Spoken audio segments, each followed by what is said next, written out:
ሰላም ጤና ይስጥልን። የተወደዳችሁና የተከበራችሁ የቻናላችን ተከታታዮች የነሐሴ 3 2018 ዕለታዊ ወቅታዊ ማህበራዊና ኢኮኖሚያዊ ትኩስ መረጃዎችን ይዘንላችሁ ቀርበናል። በቅድሚያም ዋና ዋናዎቹን በማስቀደም እንጀምራለን። ያልተጠናቀቁ ህንፃዎች ጋር በተያያዘ አዲስ መረጃ ተሰምቷል። በዚህም መሰረት ያልተጠናቀቁ ህንፃዎችን የሚያከራዩ ግለሰቦችን በተመለከተ ከፍተኛ ቅጣት ተጥሏል። የቅጣቱን ዝርዝር ወደ እናንተ ይዘናል። በሌላው መረጃችን ከመንግስት ጋር በተያያዘ ጥብቅ መመሪያ ወጥቷል። በዚህም መመሪያ መሰረት ከዛሬ ጀምሮ ሙሉ በሙሉ እገዳ ስለመጣሉ ተሰምቷል። ይህንንም ወደ እናንተ እናደርሳለን። በሌላው መረጃችን ከአዲስ አበባ ጥያቄ ጋር በተያያዘም አዲስ መረጃ ተሰምቷል። ምንድነው? ይህንንም ታደምጡታላችሁ። እንዲሁም ከስራ አጥ ዜጎች ጋር በተያያዘ አነጋጋሪ መረጃ ወጥቷል። በዚህም መረጃ መሰረት የስራ አጥ ዜጎች የገንዘብ ድጋፍ እያደረገ እንደሚገኝ ተገልጿል። ይህንና መሰል መረጃዎችን ወደ እናንተ እናደርሳለን። ቪዲዮን ላይክ፣ ቻናሉን ሰብስክራይብ እያደረጋችሁ እስከ መጨረሻው ድረስ ተከታተሉ። በቅድሚያም ያልተጠናቀቁ ህንፃዎችን የሚያከራዩ ዜጎችን በተመለከተ አዲስ መረጃ ተሰማ። የእሳትና አደጋ ስጋት ስራ አመራር ኮሚሽን ባወጣው አዲስ የአደጋ ስጋት ደህንነት መመሪያ መሰረት ግንባታቸው ሳይጠናቀቁና ደህንነታቸው ሳይረጋገጥ የተገኙ ህንፃዎችን በተመለከተ ወይንም ህንፃዎችን የሚያከራዩ ግለሰቦችን በተመለከተ ለአገልግሎት ለሚያከራዩ አከራዮች የ100,000 ብር ቅጣትና የወንጀል ተጠያቂነት እንደሚጠበቅባቸው አስታወቀ። ይህ እርምጃ የተወሰደው ህንፃዎቹ በዜጎች ህይወትና ንብረት ላይ የሚደርሱትን ከፍተኛ አደጋ ለመከላከል ታስቦ ነውም ተብሏል። በተጨማሪም መመሪያው በግንባታ ወቅት የሰራተኞች ደህንነት መጠበቂያዎችን አለማሟላት፣ የተቆፈሩ ጉድጓዶችን አለመከልከልና ምልክት አለማድረግ፣ ጠንካራ ያልሆኑ የማደላደያ ቁሳቁሶችን መጠቀም እንዲሆን በቀላሉ ሊደረመሱ የሚችሉ አፈርና የግንባታ ተረፍ ምርቶችን ማከማቸት በጥብቅ እንደሚከለክል በመመሪያው ላይ ተጠቅሷል። በሌላው መረጃችን ከስራ አጥ ዜጎች ጋር በተያያዘ አነጋጋሪ መረጃ ወጣ። እንደ አውሮፓውያን አቆጣጠር በ2026 መረጃ መሰረት ልጅ የሌለው ወይንም የሌላት አንድ ነጠላ ግለሰብ በየ2 ሳምንቱ እስከ 887 የአውስትራሊያ ዶላር ማግኘት ይችላሉ ማለታቸውን በዚህ ሰዓት የሚገርም መረጃ ወጣ። ወደ ብር ስንመነዝረው በየ2 ሳምንቱ 91335 ብር ከ87 ሳንቲም የሚሆን ሲሆን ማለትም በወር 182671 ብር ይደርሳቸዋል ማለት ነው። የሚከፈለው የገንዘብ መጠን እንደ ግለሰቡ የኑሮ ሁኔታ፣ ልጅ መኖር፣ የትዳር አጋር እንዲሁም ሌላ የገቢ ምንጭ መኖር ይወስነዋል። ስራ አጥ የሆነ ሰው ሁሉ ክፍያው በቀጥታ አይሰጥም። አመልካቾች የነዋሪነት ሁኔታ፣ የገቢና የንብረት መጠን ምርመራ ማለፍ እንዲሁም በንቃት ስራ የመፈለግ ግዴታ ተጥሎባቸዋልም ተብሏል። በዓለም ዙሪያ ያሉ ሀገራት ስራ አጥ ዜጎቻቸውን ለመደገፍ የተለያዩ አሰራሮችን የሚከተሉ ሲሆን የአውስትራሊያ ፕሮግራም የመንግስት የማህበራዊ ዋስትና ግን አንዱ ማሳያ መሆኑ በዚህ ሰዓት ሶሻል ሚዲያውን አነጋግሯል። እናንተስ በሀገራችን ኢትዮጵያ ቢተገበር ምንድነው ትላላችሁ?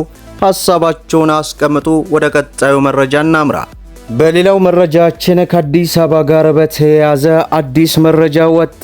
የአዲስ አበባን ጉዳይ በተመለከተ አጀንዳ በ10 እና 50 ሰዎች ደረጃ በተደራጁ ተመካካሪዎች ሳይነሳ በ250 ሰዎች በተደራጀው ስልታዊ ቡድን ላይ አዲስ አበባ የኦሮሚያ መቀመጫ እንድትሆን ህገ መንግስቱ ዕውቅና ይስጥ በሚል በኦሮሚያ ፖለቲከኞች የቀረበው አዲሱ አጀንዳ ዛሬ ማከራካሪነቱ በመቀጠሉ 50ዎቹ ጉባኤተኞች ተበትነው ጉዳዩን ለሰኞ ተሽሯል። 250 ሰዎች ከያዙ ሁለት ስልታዊ ቡድኖች 15 በመሆን የተመረጡት 30 ሐሳብ አጠናቃሪዎች አዲሱን የአዲስ አበባ አጀንዳ አጠናቀው ለ50ዎቹ ተመካካሪዎች ዛሬ እንዲያቀርቡ ሲጠበቅ ነበር። ጉዳዩ አከራካሪ በመሆኑ ከሰሞኑ ጉባኤተኞች ጉባኤ ረግጠው እንዲወጡ ዳርጎ የነበረ ሲሆን ዛሬም 30ዎቹ ሐሳብ አጠናቃሪዎች ከስምምነት ባለመድረሳቸው ሐሳቡ ተጨምቆ ሳይነሳበት መበተናቸው ተገልጿል። አንድ ተሳታፊ በሰጠው ቃል የአዲስ አበባ ጉዳይ ዛሬም ተቋርጧል፣ መስማማት ላይ ስላልደረሰን ጉባኤው ተበትኗል፣ 30ዎቹ እርስ በርሳቸው አልተስማሙም ያለ ሲሆን አዲስ አበባ የኦሮሚያ መቀመጫ እንድትሆን በሕገ መንግስቱ ዕውቅና ይሰጥ በሚል የኦሮሚያ ፖለቲከኞች ባቀረቡት ሐሳብ ስምምነት ላይ ባለመድረሱ ጉዳዩ ለሰኞ አድሯል ማለቱን ቲክቫህ ይፋ አድርጓል። ሌላኛው የፌዴራል ከተሞች አጀንዳ ተሳታፊና ከስልታዊ ቡድን ከተመረጡት ሐሳብ አጠናቃሪዎች አንዱ ዛሬም በቃለ ጉባኤው ስምምነት ላይ ባለመድረሱ ለጉባኤተኞች አለመነበቡን ለቲክቫህም ገልጸዋል። ቃለ ጉባኤው ለመነበብ በተዘጋጁ 30 ሰዎች ስምምነት ላይ መድረስ እንደሌለበት ገልጸው ይሁን እንጂ ስምምነት ላይ ስላልደረሰን ለጉባኤተኞች የምናነብላቸው ነገር አለመኖሩንም ጨምሯል።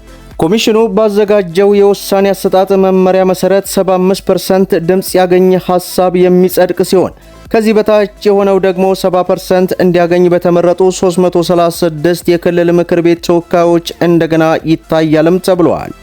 ስለ አዲስ አበባ የቀረበው አከራካሪ አዲስ አጀንዳ ወይንም ድምጽ ብልጫ ያመራ እንደሆነ የጠየቋቸው ከ30ዎቹ ሐሳብ አጠናቃሪዎች አንዱ እንደዛ የሚሆን አይመስለኝም፣ ቀለል ያሉ አጀንዳዎች ሲሆኑ ወደ ምርጫ ይሄዳሉም ተብሏል።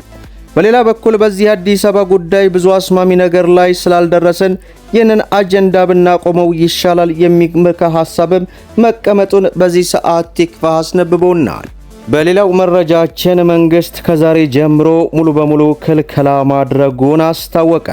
ከዚህ ቀደም የተለያዩ የክሪፕቶ ከረንሲ መተግበሪያዎች የኢትዮጵያን ብር ከፒቱፒ መድረክ ላይ ማስወገዳቸው የሚዘነጋ አለመሆኑ የተገለጸ ሲሆን ይህ በእንዲህ እንዳለ በኢትዮጵያ ኤሌክትሪክ ኃይል ተገቢው መመሪያ በሌለበት ሁኔታ ከ36 የዳታ ማይኒንግ ድርጅቶች ጋር ህገወጥ የኃይል ሽያጭ ውል የፈጸሙ 4 ከፍተኛ አመራሮች ላይ እርምጃ መውሰዱን አመላክቷል።